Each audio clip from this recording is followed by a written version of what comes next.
What's going on tonight, guys? It's the Battle Blaster coming at you. Um, Here we go. Let's try this for the last and third time. Because after this, I don't think I'm gonna do it anymore. This is just ridiculous. I can't get it done. Um, let's talk about um dreams and visions because I've had some dreams and visions since I was a kid. Sometimes you may have a dream where something has happened in the dream. You were at a certain time, certain place, and it went down. And years later, you sit back and you're doing something, and the dream, whatever happened in that dream at that point in time, has occurred. And you'll say, deja vu. That's not deja vu, that's you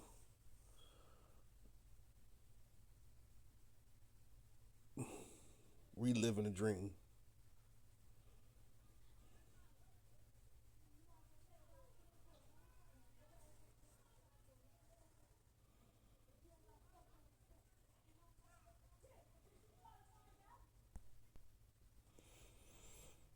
Sorry about that. I had to put y'all guys on pause because there was a bunch of kids walking past the window. So you have this moment in your life where you say, I've been here before, or this happened before to me. And you'll be like, oh, deja vu. No, that's just you um, noticing what their vision has shown you. Like when I was a kid, I remember having this vision or dream where I was walking on this wall and I fell off the wall. And I remember this one day we had to go and pay a bill. Me and my sister, I went with her and it was snowing. And I'm walking on the wall and I fall off the wall. And when I hit the ground, that's when it came back to me. The tumbling and falling off the wall. And, thank goodness it was in the snow because I would have really got hurt. But that was the first time that I would experience what you would call deja vu.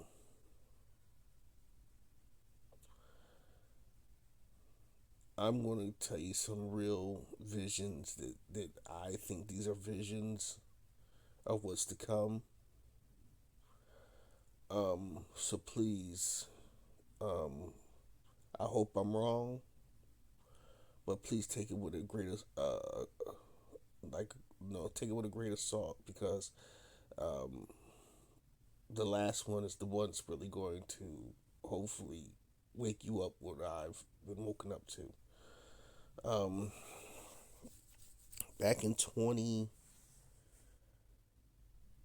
I say between 2011 and 2013, I had a vision one night. I was sleeping and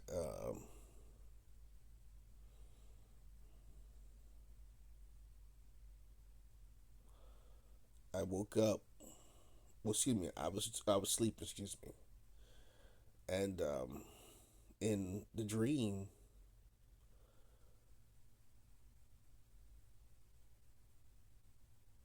we were under martial law. And if you don't know what martial law is, when the government takes over, the military and the government takes over. Um, but actually, the government doesn't take over. It's actually the military that takes uh, over the the country, basically. And I remember how it was. Like if you're walking, there's two sides of the sidewalk. You got, you know, the sidewalk on the left, you got the sidewalk on the right. And we couldn't communicate. We weren't allowed to communicate with anyone. I mean, I couldn't, if I saw you across the street, you knew me, I couldn't say, hey, Reg, you couldn't say, hey, what's up, Blaster, you couldn't say nothing. You had to, we look straight ahead, but we see each other, we would, acknowledge, how black people do. We'll tilt our head back, you know what I mean? Give you the head nod. And the funny part was, if I'm walking on one specific portion of the street, let's say like I'm on one block and you're on a block ahead of me. That's how it has to be. You have to be one block ahead of me for me to be on that block. So if we're walking and you tire out, I have to stop and wait until get your you know your strength back, whatever, and you resume walking again. That's how that worked. I couldn't be on the same block with you. I can't pass you by because I guess it was more like we couldn't come close to each other because we can give each other information or we can say something to each other that would, we're gonna do this, do that, and they'll be like, oh yeah, we got him or something. I don't know why, but we couldn't talk to each other. We couldn't be on the same block as each other if you're walking with your food and stuff because the way it was, we were coming back from like getting food and water. We would have like a 5 gallon bucket of like it's not even it's well, I wouldn't call it a bucket. It was like it was a 5 gallon of water, but it wasn't a bucket. It was this like it was like a I don't even know what you want to call these things, but it was 5 gallons of water, and you had 2 bags of food. And when you're walking to get it, remember only one person can walk on one sidewalk, and when that person walks cross over to the next sidewalk, you can cross onto that sidewalk and walk down that sidewalk. That's how it was. And on the way back, it was the same way.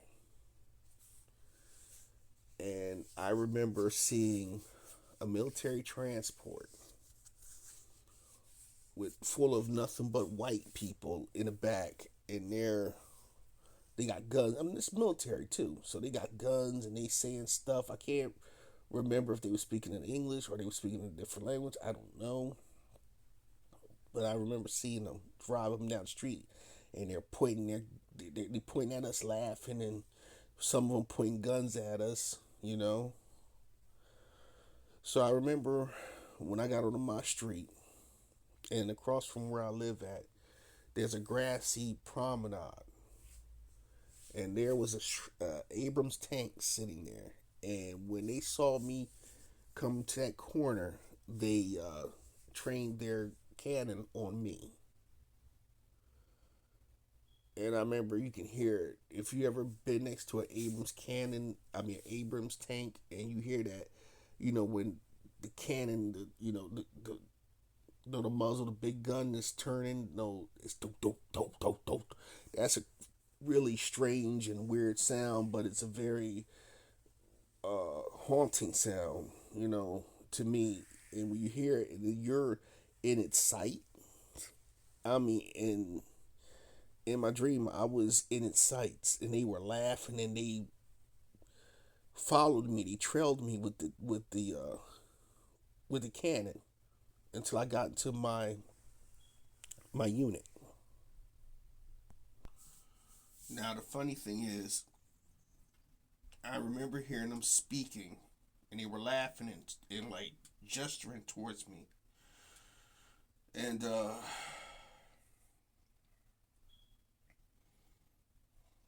I mean these guys was just laughing, and these were like white dudes, and I remember going inside my apartment, and on my way in, I seen some of my stuff scattered across the ground, and one of my vehicles, you could tell it was lit on fire or something like that, and it was a burnt out wreck, and I remember walking in to my apartment, and how my bedroom is like on a corner. It's on, like, if you go, like, if you ever been like in an apartment building, you got those in apartments where it's the bedrooms or the rooms are on a corner. So you have four windows. My room, half of the wall was missing where the windows are at, and they had a tarp there. And right where that tarp was at, it was nothing there. It's like somebody can just walk right in to your home. So, um, I remember that, and it was just like you could tell somebody has been in and out of of my apartment, you know. And I remember you can only you like they made you keep your TV on. You couldn't turn your TV off, and that was how that dream ended. You know what I mean? That's from what I can remember. Dream number two was one dream where uh,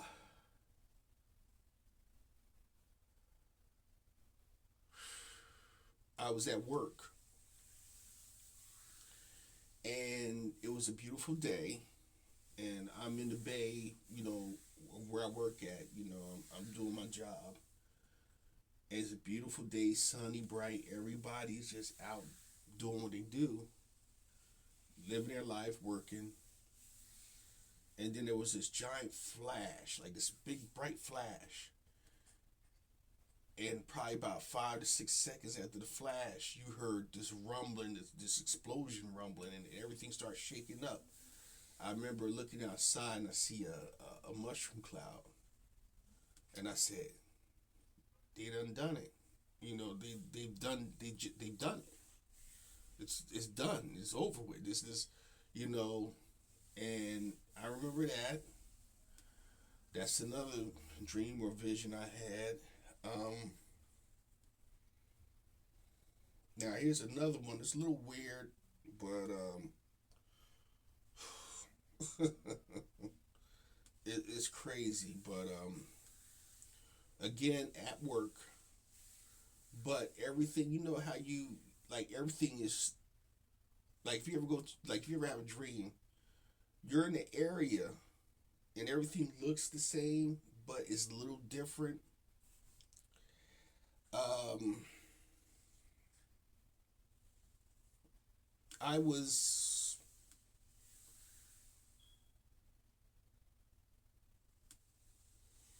it wasn't just me. It was a few people from my job. We had to get from where it's like a deli, like a deli. We had to get from where the deli was. It's like a little shopping center, and there's a deli in there where you get your breakfast sandwiches, and the newspaper, all that crap. And we couldn't get discovered. There was fighter jets flying overhead. I mean, they were dog fighting fighter jets, um, military style, and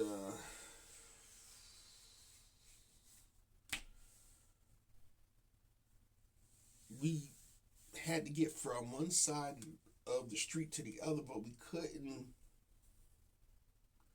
get caught. because there were soldiers on the street of other of the other side, so to speak. And then there was, the United States soldiers, but I don't know what the deal was with that. So there was like five of us. And I don't even know why I'm saying this, but I'm going to tell you it was a weird situation, but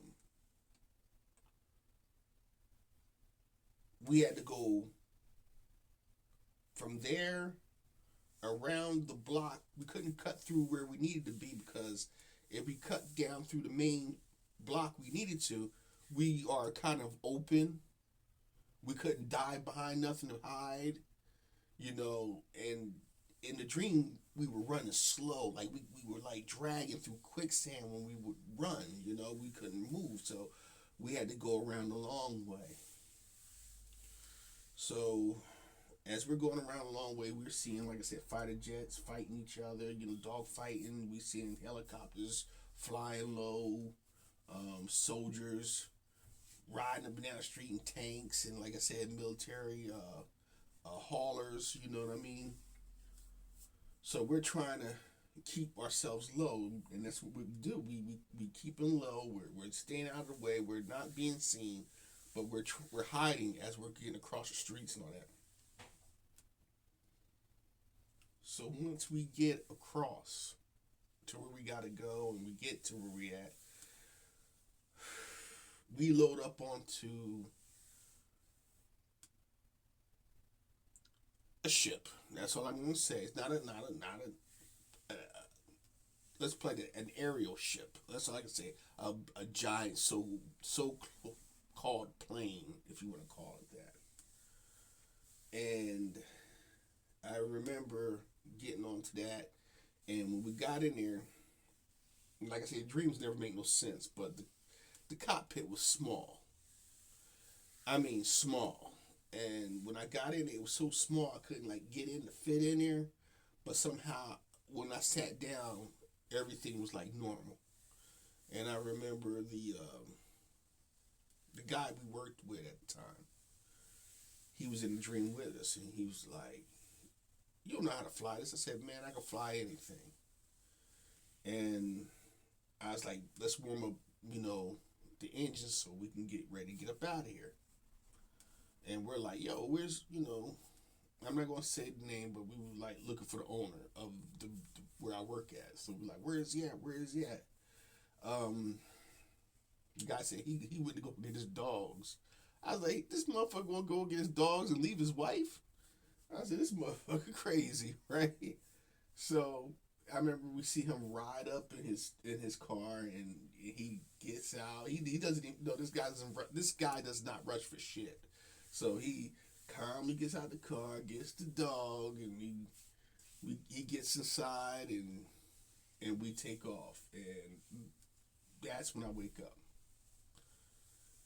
That seemed very real because the everything around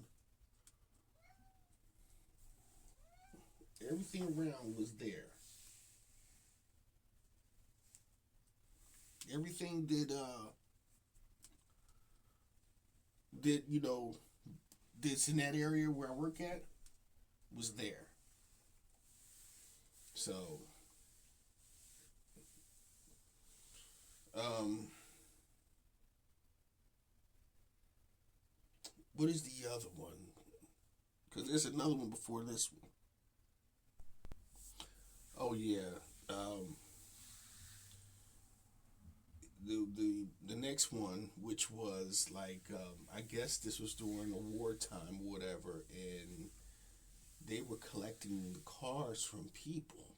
They were taking your car away from you. Um, it was like if you had let's say it started off like this. If you had three or four cars, the government would tell you the government would tell you um, that you couldn't have four cars. They would say, "All right, well, you only have three." And then after that, it was like, okay, oh, you got three cars. Oh, you can't have that. You only have two. And then it'd be like, oh, you can't have that. You only have one. Or that car right there is a little too old, so you can't have it. So they would make it so that you couldn't have a car. Period. After a while, and only people can have cars were the rich. Um, and when you walked, when you like certain spots through town, they had cars in these gigantic open fields. Like they would mow down trees, and there'll be thousands of cars, hundreds of thousands of cars, just waiting to go and get crushed.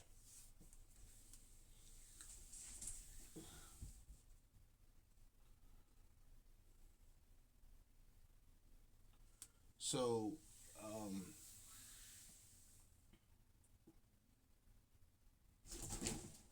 so that was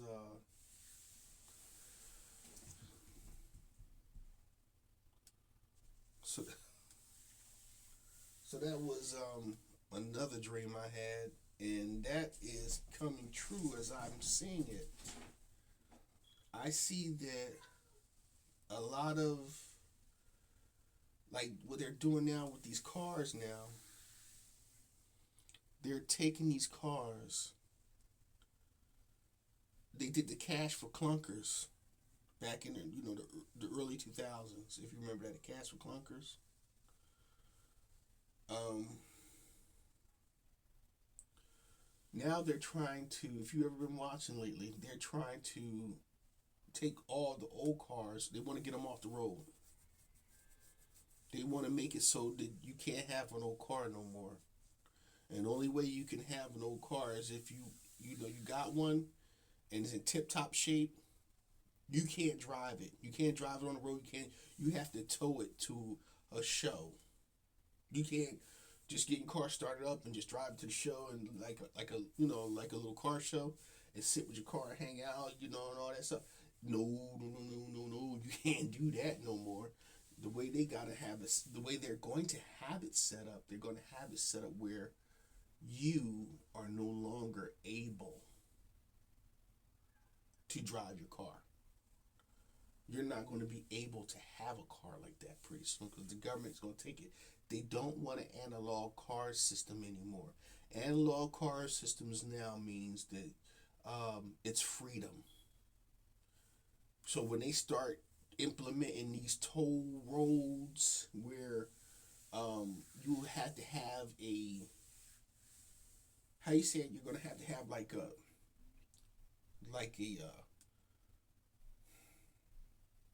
I'm not gonna say a badge because that's the wrong word. You're gonna have to have some type of paper clearance to tell you can go from one portion of town to the other. If you work, let's say if you work in one part of town and you got to go into the next town to go to work, you're gonna have to show a certain paper stating that, like a little, like some type of little badge saying that I can cross over section 1 to section 5, but I only can go this way. So if you wanted to stop, let's say if you said on my way home, I'm gonna stop over here at section 8 and pick up some clothes. If you don't have the authorization to go to section 8 to pick up clothes, and only you got to go from section 1 to section 5, your car's gonna stop on you. You know what I mean? Or they're gonna tell you to turn around. This is where that electronic car stuff, this Elon Musk stuff comes in. That all this stuff is starting to come to play. If you ever watch, it's a movie called oh my goodness, this is with Angela Bassett. Strange Days. Please, for the life of God, and watch that and watch what do you call it? Idiocracy. Those are the two things you need to watch: Idiocracy and especially Strange Days, because you're going to see this is where we're heading to. So please. So yeah, I remember a lot of people were on bikes in that dream. So, and all like older cars, and they said anything that was like not newer, you couldn't. If it was newer, you could drive it on the street. If it wasn't new, you couldn't drive it on the street. If it was 20 years old, they made you get rid of it. They came and got your car. and they made it so that only the rich can drive and the poor couldn't. The last dream I had, which was this year, um,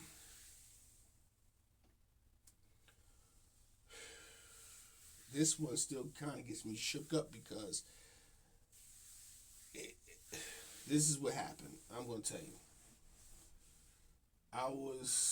I don't know, I was someplace, and it wasn't where I'm from, not from around my area of the state. But if you know what a Minuteman is, a Minuteman is like he was like a militia guy. You know what I mean? He was an army guy from back in the colonial days. Look up what a Minuteman looks like.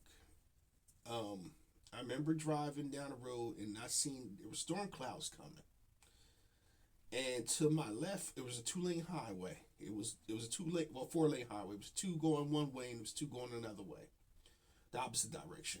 And across from where I was heading, there was like a shop center, but like a little town. And when I first drove up there, all you see was these storm clouds. So I'm going back down there. I went back down to the opposite way. I don't know what the hell I was doing riding up and down that highway like the way I was. But on my